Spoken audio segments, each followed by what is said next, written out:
Vamos conversar sobre isso na nossa coluna Direito do Cidadão.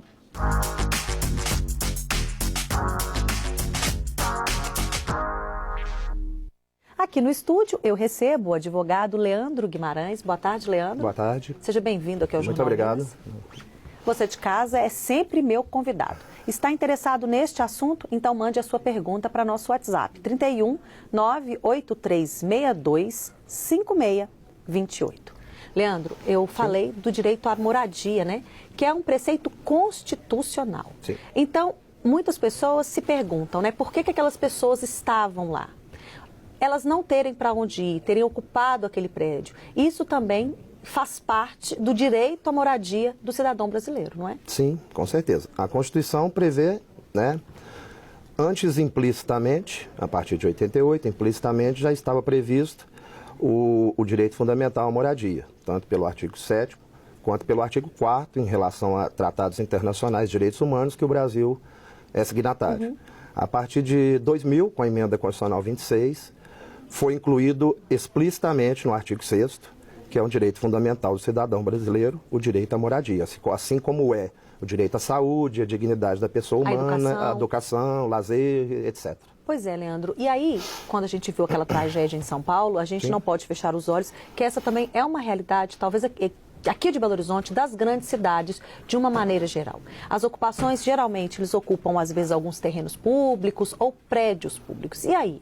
Como é que fica o direito nesse caso? Porque é um terreno público ocupado por pessoas, né, por cidadãos brasileiros que têm o direito à moradia garantido constitucionalmente, mas estão tendo esse direito violado, quer dizer, parece um imbróglio jurídico muito grande. São dois princípios que se chocam, né? Um princípio que é o direito à moradia, como eu disse, fundamental, e o princípio da garantia da propriedade, né? Principalmente se tratando de propriedade particular e se tratando de propriedade pública. Ainda vem uma questão social que o poder público possa acatar nesse sentido, mas quando é particular, o proprietário simplesmente vai se valer das prerrogativas que ele tem de acordo com o Código de Processo Civil das ações processórias para retomar o imóvel. Eu acho que a gente tem até algumas imagens de algumas ocupações que a gente visitou. Muitas vezes, Leandro, esses locais, eles estão em situações precárias mesmo de moradia, como era o caso do edifício em São Paulo, como talvez seja o caso de outras ocupações. Isso não significa que as pessoas que lá estão fizeram daquele local um local ruim, mas elas também são pessoas, às vezes, de uma condição social. O dinheiro falta, a gente sabe de todas essas dificuldades. Então, onde é a responsabilidade do poder público garantir o mínimo para aquelas pessoas ali, já que o mínimo seria a moradia, ela não está sendo garantida? Pois é, são questões mais políticas, né? Não são questões jurídicas. São questões políticas. A gente sabe como que hoje é complicada, né, a atuação do poder público para poder conseguir atender todas as demandas.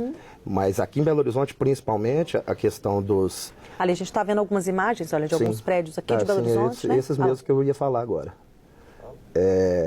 Esse é o Carolina. É, o edifício Carolina. É o Carolina, lá da Afonso Pena. Isso.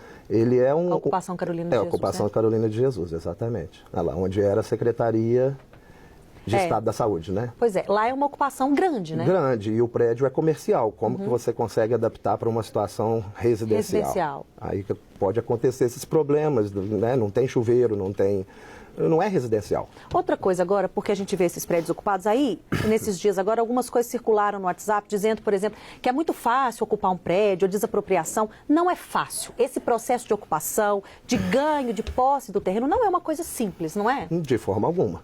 Até eu vi circulou aí nas redes sociais. Esse texto, né? Circulou, eu vi no WhatsApp, vi por e-mail. E da forma como é descrito lá, ao meu ver, não é tão simples assim. Só para que as pessoas em casa tenham essa noção, rapidamente, um processo de desapropriação demora, em média, quanto tempo? Depende. A desapropriação, quando você já ajuiza, o poder público ajuiza a desapropriação, você pode conseguir uma liminar de missão na posse. Pode acontecer ou pode não acontecer. Pode ser que o juiz determine que seja feita uma avaliação prévia por um perito, engenheiro da confiança dele. Se acontecer dele deferir mediante o valor que o ente público ofereceu, é rápido. Acredito que em 30, 60 dias você está com a posse. Mas nessas questões de disputa... É muito mais complicado, né? Porque envolve até por uma desocupação com um número elevado de pessoas carentes, para onde que vai, né? Se vai, é mais complicado, é bem mais complicado. Então não é simples essa Não é desapropriação, simples não assim, é um processo de uso de capião. forma alguma. Sempre citou essa história que está aí no WhatsApp, que em Eu não menos de acredito. 3 meses tudo resolvido? Não Mentira. acredito que seja verdadeira, não. Ótimo. Muito obrigada, então, Leandro, Por por nada. sua entrevista, À seus disposição. esclarecimentos aqui hoje no Jornal Minas. Eu que agradeço a oportunidade. A terça-feira tem céu parcialmente nublado em praticamente todas as regiões mineiras.